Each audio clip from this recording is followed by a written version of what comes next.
Hi friends, bounce back ఛానల్కి స్వాగతం. Telangana public service commission TSPSC నుంచి ఈరోజు మరొక నోటిఫికేషన్ విడుదలయ్యింది. నోటిఫికేషన్ నెంబర్ 13/2022 అని చెప్పేసి మనం ఇక్కడ చూడొచ్చు. 5/9/2022 తేదీతో రిలీజ్ చేశారు. Women and child welfare officer అనే ఉద్యోగానికి సంబంధించిన notification. Women development and child welfare డిపార్ట్మెంట్లో ఉంటాయి ఈ ఉద్యోగాలు.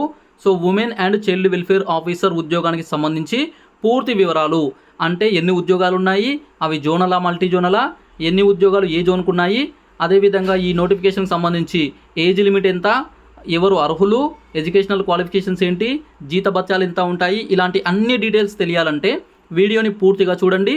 ఆ తర్వాత మీకు ఎలిజిబిలిటీ ఉందనిపిస్తే అప్లై చేసుకునే ప్రయత్నం చేయొచ్చు.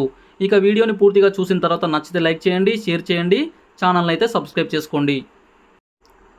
ఇక ఈ ఉద్యోగానికి సంబంధించి డీటెయిల్స్ చూసినట్లయితే ఉద్యోగం పేరు women and child welfare officer. Women development and child welfare డిపార్ట్మెంట్లో ఉంటుంది. ఆన్లైన్ అప్లికేషన్స్కి సంబంధించి తేదీ ఇచ్చారు ఇక్కడ. 13/9/2022 సెప్టెంబర్ 13th నుంచి అప్లికేషన్ స్టార్ట్ అవుతాయి. అక్టోబర్ 10 వరకు డేట్ ఇచ్చారు. అక్టోబర్ 10 సాయంత్రం 5 గంటలకైతే ఈ అప్లికేషన్కి సంబంధించిన లింక్ క్లోజ్ అవుతుంది. సో స్టార్టింగ్ ఎప్పుడు 13/9/2022 నుంచి లింక్ ఓపెన్ అవుతుంది. సో మీ ఎలిజిబిలిటీ ఇతర అన్నీ కూడా చూసుకొని అప్లై చేసే అర్హత ఉందంటే 13th తర్వాత లేదంటే ఆ రోజు నుంచి అప్లై చేసుకునే అవకాశం అయితే ఉంది. సో మీకు ఎలిజిబిలిటీ ఉంటే వీలైనంత తొందరగా అప్లై చేసుకునే ప్రయత్నం చేయండి. ఇక ఈ ఉద్యోగానికి సంబంధించి ఇతర డీటెయిల్స్ చూసినట్లయితే ఒకటే రకమైన పోస్టు, అదేంటిది women and child welfare officer అనే ఉద్యోగము. ఇది మల్టీ జోనల్ పోస్టు, జోనల్ కాదు multi zonal post. Multi zone 1, multi zone 2 కింద భర్తీ చేస్తారు. మల్టీ జోన్ 1 17 పోస్టులు, మల్టీ జోన్ 2 6 పోస్టులు ఉన్నాయి. మొత్తం 23 వేకెన్సీస్ అయితే ఇచ్చారు. ఇక ఏజ్ లిమిట్ వచ్చేసి 18 నుంచి 44 సంవత్సరాలు. మినిమం 18 ఇయర్స్ అయితే అందరికి ఉండాలి. మ్యాక్సిమం అయితే 44 సంవత్సరాల వరకు అప్లై చేసుకోవచ్చు ఓపెన్ కేటగిరీలో. ఇక మీకు రిజర్వేషన్ అంటే ఈడబ్ల్యూఎస్ కావచ్చు, బీసీ కావచ్చు, ఎస్సీ కావచ్చు, ఎస్టీ కావచ్చు, ఇతర ఏదైనా రిజర్వేషన్ ఉంటే మీకు ఏజ్ రిలాక్సేషన్ కూడా ఉంటుంది. పే స్కేల్ వచ్చేసి 51,320, అంటే ఒక గ్రూప్ 1 క్యాడర్ ఉద్యోగానికి ఉన్నటువంటి స్కేలు చాలా హై స్కేల్ అనమాట. 51,320 నుంచి 1,27,310 ఈ రేంజ్లో మీకు స్టార్టింగ్ స్కేల్ ఉంటుంది.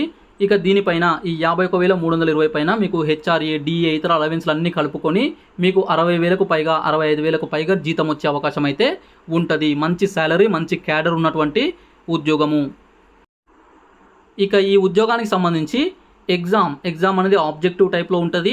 మల్టిపుల్ చాయిస్ క్వశ్చన్స్ ఎప్పుడు పెడతారంటే డిసెంబర్లో పెట్టడానికి అవకాశాలు ఉన్నాయి. డిసెంబర్లో లైక్లీ టు బీ హెల్డ్ అన్నారు, అంటే డిసెంబర్లో పెట్టే అవకాశాలు ఉన్నాయి.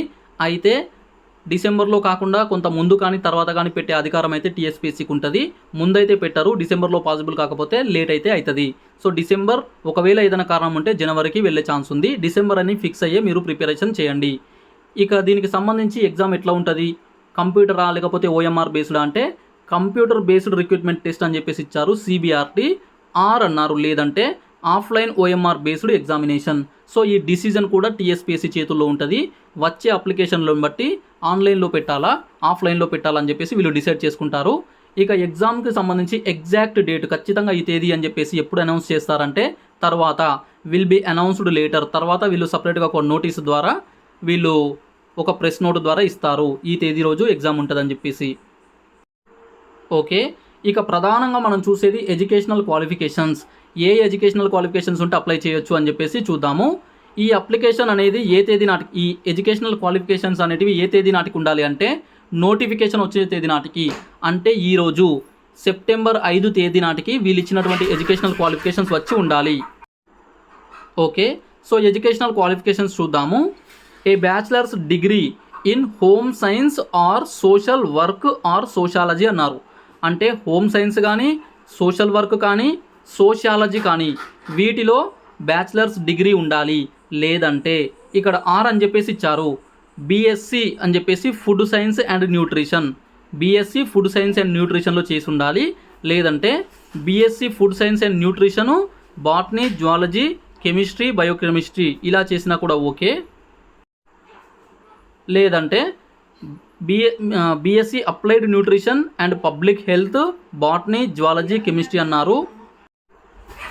లేదంటే BSc clinical nutrition, botany, zoology, chemistry, biochemistry ఇది ఉండాలి. ఓకే, లేదంటే BSc applied nutrition botany, zoology, chemistry, biochemistry అన్నారు. అంటే ఈ బాటనీ, జువాలజీ, కెమిస్ట్రీ చూసి అందరూ బీఎస్సీ బీజెడ్సీ ఉంటే సరిపోతుందా అని చెప్పేసి అడుగుతారు ఖచ్చితంగా. సో అదొక్కటి ఉంటే సరిపోదు. ఇక్కడ ఇచ్చిన అప్లైడ్ న్యూట్రిషను ఇలాంటివి అంటున్నారు కదా, వాటితో పాటు ఉంటే ఓకే. కానీ ఇది లేకుండా, అంటే అప్లైడ్ న్యూట్రిషను ఈ కోర్సులు లేకుండా ఓన్లీ బీజెడ్సీ ఉంటే సరిపోదు. నెక్స్ట్ 7th వన్ వచ్చేసి BSc food sciences and quality control అని చెప్పేసి ఇచ్చారు. దానితో పాటు ఈ జువాలజీ, బాటనీ, కెమిస్ట్రీ ఉన్నా సరిపోతుంది. Next BSc food science and management అని చెప్పేసి ఈ డిగ్రీ ఉన్నా సరే దాంతోపాటు బాటనీ, జువాలజీ, కెమిస్ట్రీ ఉంటే ఎలిజిబిలిటీ వస్తుంది. ఇక 9th వన్ వచ్చేసి BSc food technology and nutrition, food technology and న్యూట్రిషన్తో పాటు బాటనీ, జువాలజీ, కెమిస్ట్రీ చదివి ఉండాలి. లేదంటే 10th వన్ వచ్చేసి BSc food technology and management, botany, zoology and chemistry or biochemistry అని చెప్పేసి ఇచ్చారు. సో సింపుల్గా చెప్పాలంటే ప్రతి దాంట్లో కూడా ఈ న్యూట్రిషన్కి సంబంధించి, ఫుడ్ టెక్నాలజీకి సంబంధించి, సోషల్ ఫుడ్ సైన్సెస్కి సంబంధించి అడుగుతున్నారు. అవి ఉండి వాటితో పాటు ఈ బీజెడ్సీ లాంటివి ఉంటే ఎలిజిబిలిటీ వస్తుంది. ఓన్లీ బీజెడ్సీ ఉంటే రాదు, గుర్తుపెట్టుకోండి.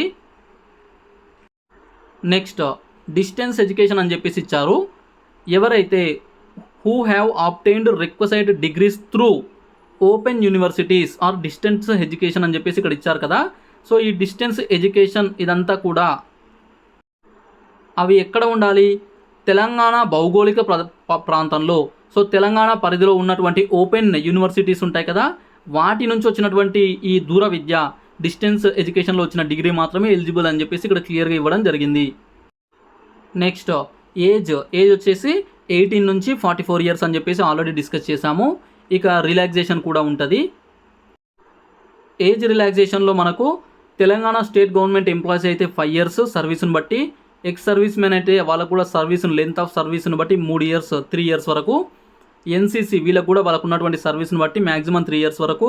ఇక ఎస్సీ, ఎస్టీ, బీసీ, ఈడబ్ల్యూఎస్ వాళ్ళకు 5 ఇయర్స్, ఫిజికల్లీ హ్యాండిక్యాప్డ్ పర్సన్స్కి 10 ఇయర్స్ మ్యాక్సిమం లిమిట్లో రిలాక్సేషన్ ఉంటుంది. అంటే 44 ఇయర్స్కి ఇవి ప్లస్ చేసుకోండి. నెక్స్ట్ అప్లికేషన్ ఫీ వచ్చేసి 200 రూపాయలు ఉంటుంది. అప్లికెంట్ మస్ట్ పే అని చెప్పేసి ఇచ్చారు. ఖచ్చితంగా అందరూ పే చేయాల్సిందే. అప్లికేషన్ ప్రాసెసింగ్ ఫీ అనమాట ఇది. నెక్స్ట్ ఎగ్జామినేషన్ ఫీ అని చెప్పేసి ఇంకొక 120 రూపాయలు ఎక్స్ట్రా ఉంటుంది. ఈ 120 రూపాయలు అందరికి ఉండదు. సో ఎవరైతే అన్ఎంప్లాయీస్ ఉంటారో, నిరుద్యోగులు ఉంటారో వాళ్ళకు ఈ 120 రూపాయలు ఉండదు. ఓన్లీ 200 పే చేస్తే సరిపోతుంది. ఇక all type of government employees అంటే కార్పొరేషన్లు కావచ్చు, సెంట్రల్ గవర్నమెంట్ కావచ్చు, స్టేట్ గవర్నమెంట్ కావచ్చు, పిఎస్యూస్ కావచ్చు, వీళ్ళు ఎవరైనా సరే ఈ ఉద్యోగులకు 200తో పాటు 120 రూపాయలు కూడా పే చేయాలి. 320 పే చేయాలి. ఇక నిరుద్యోగులు అయితే 200 పే చేస్తే సరిపోతుంది. ఎగ్జామ్ సెంటర్స్ వచ్చేసి హైదరాబాద్ పరిధిలోనే ఈ హెచ్ఎండిఏ అంటాం కదా, హైదరాబాద్ మెట్రోపాలిటన్ డెవలప్మెంట్ అథారిటీ, దీని పరిధిలోనే హైదరాబాద్ దాని చుట్టుపక్కల ఉన్న దాని పరిధిలోకి వచ్చే ప్రాంతాల్లో మాత్రమే ఎగ్జామ్ సెంటర్స్ ఉంటాయి. డిస్ట్రిక్ట్ హెడ్ క్వార్టర్స్లో కానీ ఇతర ప్రాంతాల్లో ఉండవు. ఓకే, ఇక వెరీ వెరీ ఇంపార్టెంట్, ఇక్కడ బ్రేకప్ వేకెన్సీస్ ఎలా విభజించారు అని చూద్దాము. మల్టీ జోన్ 1 ఓసీ ఇవన్నీ ఉమెన్కి సంబంధించే కాబట్టి ఇక్కడ జనరల్ అని లేదు. ఓసీలో 7 ఉన్నాయి, ఈడబ్ల్యూఎస్లో 1 ఉంది, బీసీఏలో 1 ఉంది, బీసీబీలో 1 ఉంది, బీసీసీలో 1 ఉంది, బీసీడీలో లేదు, బీసీఈలో లేదు, ఎస్సీలో 3 ఉన్నాయి, ఎస్టీలో 1 ఉంది. ఓకే, ఇక్కడ హ్యాండిక్యాప్డ్ దాంట్లో కూడా ఇక్కడ ఇచ్చారు. నెక్స్ట్ మల్టీ జోన్ 2 దీంట్లో వచ్చేసి ఓపెన్లో 3 ఉన్నాయి, ఈడబ్ల్యూఎస్లో లేదు, బీసీఏలో 1, ఇక మిగతా దాంట్లో లేదు, ఎస్సీలో 1 ఉంది. సో ఈ విధంగా డిస్ట్రిబ్యూట్ చేశారు. అంటే వీటిని ఈ బ్రేకప్ చేశారనమాట వేకెన్సీస్ని. నెక్స్ట్ స్కీమ్ ఆఫ్ ఎగ్జామ్ ఎట్లా ఉంటుంది పరీక్ష? General studies and general abilities, ప్రతి పరీక్షకు కూడా general studies and general abilities ఉంటుంది.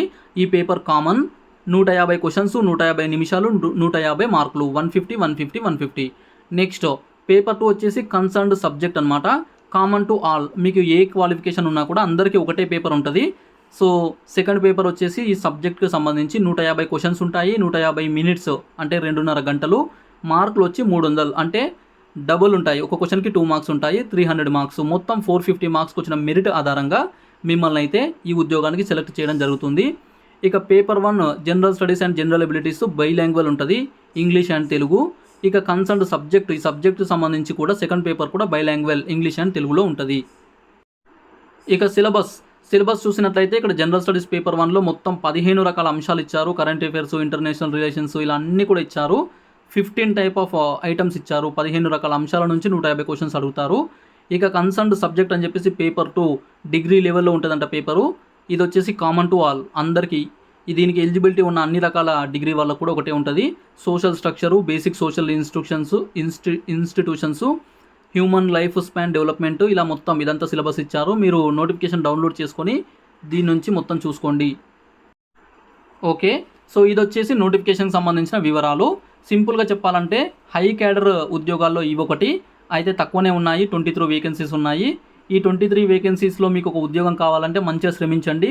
ఎందుకంటే ఈ ఎలిజిబిలిటీ ఉండేవాళ్ళు చాలా తక్కువ మందే ఉంటారు. కాబట్టి మీ ఎడ్యుకేషనల్ క్వాలిఫికేషన్స్ క్లియర్గా చూసుకొని మీకు ఎలిజిబిలిటీ ఉంది, వస్తుంది అనుకుంటే మాత్రం బాగా ఫోకస్ చేసి చదవండి.